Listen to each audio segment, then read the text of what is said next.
Hi, welcome to another video by yours truly, Animal Abdul Wahab. In this particular video, we're going to look at how to evaluate definite integrals. Now, before we move into this problem, I would like to first of all show you some simple tricks that you could use to solve integration problems. So let's just get right into it. Now, in the previous videos, if you have been following this series, you would know that there are several techniques to integrating functions. Now, in today's video, we are going to look at some other techniques that we can use to integrate.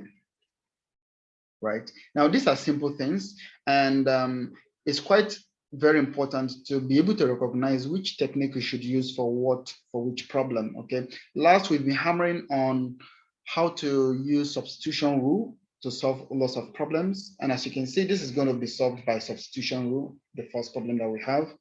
Okay, but beyond this, there are certain things that you should know in terms of some simple functions that look like classic functions, which are called the standard forms, right? That you can quickly integrate those functions that look like standard forms without actually going through a lot of stress, okay? At least that would be a solution model for you while you are trying to properly solve the problem using other means like the substitution rule, like the partial fraction rule and all of that. Okay, let's just look at how to approach those basic things. Now, we did mention, for example, last time that if I have a function y equal to sine x, right? And I want to integrate this function, for example, of sine x dx, this is going to give me which function in which when I differentiate it to give me sine x, and it turns out that was what? Minus cosine x, right? Because if I differentiate, if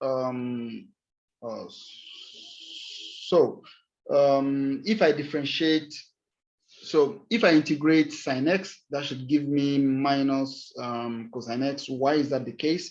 Because let's say I differentiate cosine x, oh, that give me minus sine x, right? So that would give me sine x inside. So differentiation of this would give me sine x, okay?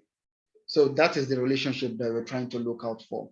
Now, so what are these techniques I'm talking about? So the first one, so this is just an example. So the first one is the rule of addition and subtraction. Right. Now, what is this rule? So let's say instead of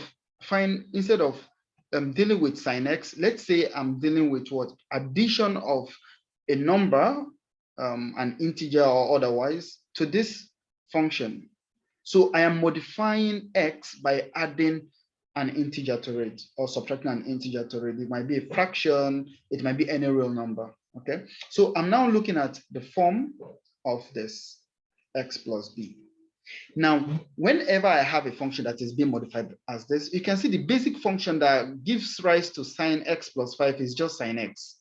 Okay. Now, when I have this, what this tells me is if I now want to take the integral of this, what happens is this will still give me the answer that I require, which is minus cosine of whatever is inside here.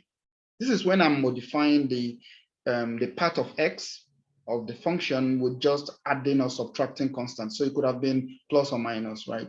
So this would be minus cos x plus 5. That is the modification. The answer does not change, frankly. It just gives us exactly what the answer would be if this was sine x. But then we have to take into account that what you are having x plus 5 in this case. So another example is, let's say, so let me do it this way. Let's say this is example 1. So let's say example 2. Before we go into these problems, we need to understand these things. Okay. Now, let's say this time around, I'm looking at 1 over x minus 2. Now, we know that what the basic function similar to this that we know how to integrate is just 1 over x. We know that integral of 1 over x dx would give us ln x.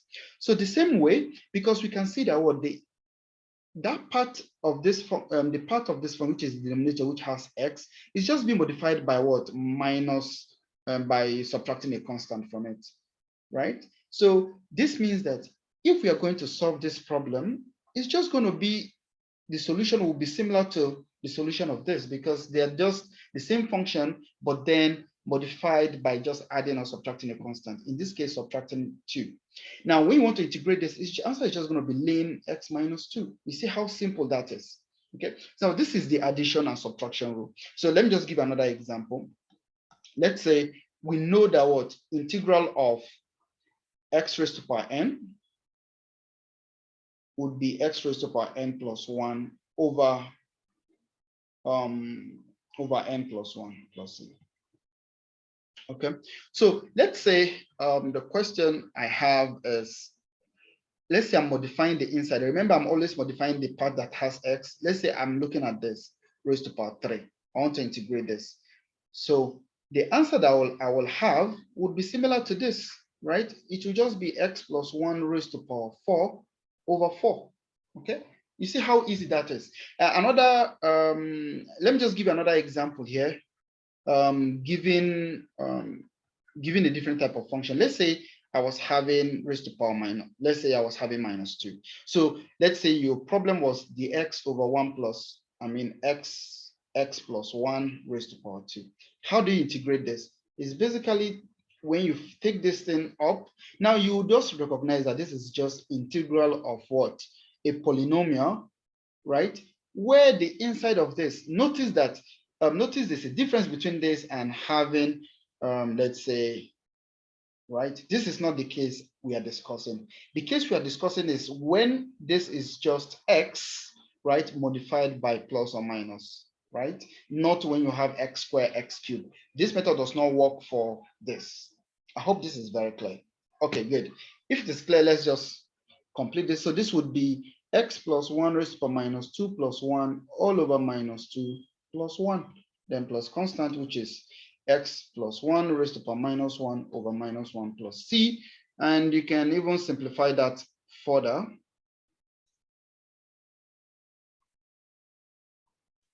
So let's move this.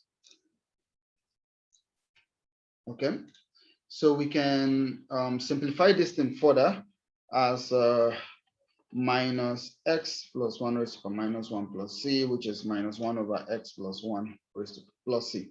Okay, so this is the other type I was, so this is one of the rules of integration that you have to know. Whenever the function that you have is just a function of x, not x squared, not x cubed, just x, and we are modifying it by plus, you just need to look at the simple function that you know how to integrate, and then modify the solution of that based on that, modify the solution of such function based on that standard form. Okay, now another example is this. Remember, we talked about how to solve such kind of integral of such kind of function, and we said this was 1 over a tan inverse of x over a. Okay, now so basically, let's say the problem I have is, let's say, x minus 1 square plus 2 square dx. Now you know that what this looks like this standard form. The only difference is the x part is modified by minus 1, and we know how to solve this. So the answer to this problem, as you can imagine, the answer to this problem would be what? The same 1 over 2 tan inverse. Remember, your a is 2 now. Tan inverse, instead of x, it becomes x minus 1 all over 2. That is all. Okay. Now, of course, in order to solve this problem properly, you need to do substitution, where you make u as your x minus 1, and then you solve. This would now transform into the standard form if you make the substitution, right? But you can actually solve the question in just one stroke by understanding this basic rule I just highlighted. Let's just do one more so that you know that this rule actually works very well. Now, what other standard form do we have? Okay, let's say we're talking about cosine x plus 3, okay? The x, oh, let's say minus 3 dx. Now, what's the integral of cosine? It's just, think about the function in which when you differentiate it to give us cosine, that is sine, right? So it should be sine. Sine of what? Of whatever is inside, sine x minus 3 plus c. So this will be your answer. So this is the first rule. Now, this is the addition or subtraction rule. Let's talk about the multiplication rule. Okay. Now, the multiplication rule, so this is the second one, which is the multiplication rule. And these are the two I'll teach you today. So it basically states that if I, for example, if I have just the questions that we just did, let's say I have sine 2x. Now I am multiplying the coefficient, I'm multiplying the basic function.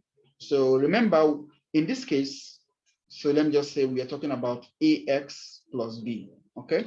You are now multiplying x by a constant. So let's say 2x plus 1 dx, okay? Now, to take the integral of this, now we are multiplying, this is not just x alone, you're now multiplying with a number, right? So when you integrate this, what this rule says is integration of sine, again, we know it is cosine of the whole function, don't forget, of everything inside. But then anytime we are multiplying this x by a constant, we have to divide by that constant. So we have to divide by 2. And so this will give you an answer. Another example is, let's say we are looking at 3x plus 5 dx. Now, this looks like 1 over x, right? But we are modifying the x by multiplying by 3 and then adding 5. So your answer to this will just be ln of what? 3x plus 5 of that function. Now we have to now divide the answer by what? This constant multiplying x, which is 3. Now we could, all of these rules, we could solve using substitution rule, right? We could just substitute, we could just say let u be 3x plus 5. And when we do all the calculation, we'll end up having this as the answer. Okay, so this gives you a framework to think about some problems and know the answer directly. And then when you solve fully with your full working, it should give you the same answer. It's a way of checking whether what you're doing is correct or not. Okay, now this is the multiplication rule. Let's apply it to another example. Let's say I have this. I hope the rule is making sense so far. Let's say I have 3x squared plus 4 squared dx. Now this is similar to the basic function x squared plus a squared dx, right? Now notice that what the x part is just modified by 3 by multiplying it by 3. So it's fine, right? So all we need to do is the answer will still be 1 over 4, which is 1 over a, tan inverse of whatever is here, which is 3x over that 4. Now we need to divide the whole of this by what? Somebody is saying it already, by 3, right? Because we are modifying x part by just adding, by multiplying by 3. So we divide by 3. So it makes sense. So this will give us tan inverse of 3x over 12. Okay, good. Now another one. So the final one in this series is, let's say I give you this, x over 4 dx.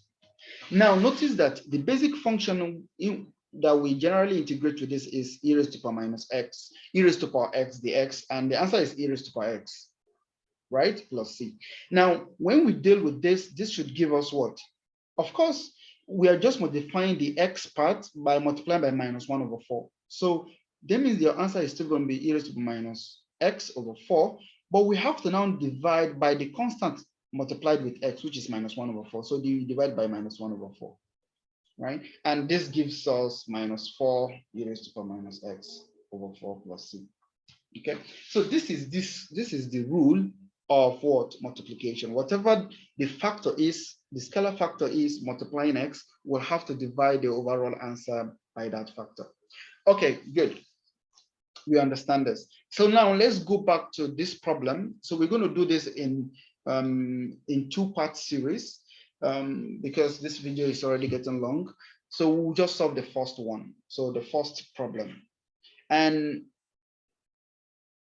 we can use substitution here, but we could solve it at once as well. So we could just think about this. What is cos of 3x, integral of cos of 3x? We know that what? Which function and which one we differentiate it to give us cos? That's what? Sine, right? So the integral of cosine will be what? Sine 3x, right? Now notice we are modifying the inside of the function by multiplying it by 3. We are multiplying x by 3. So in your answer, you have to divide by 3. Right?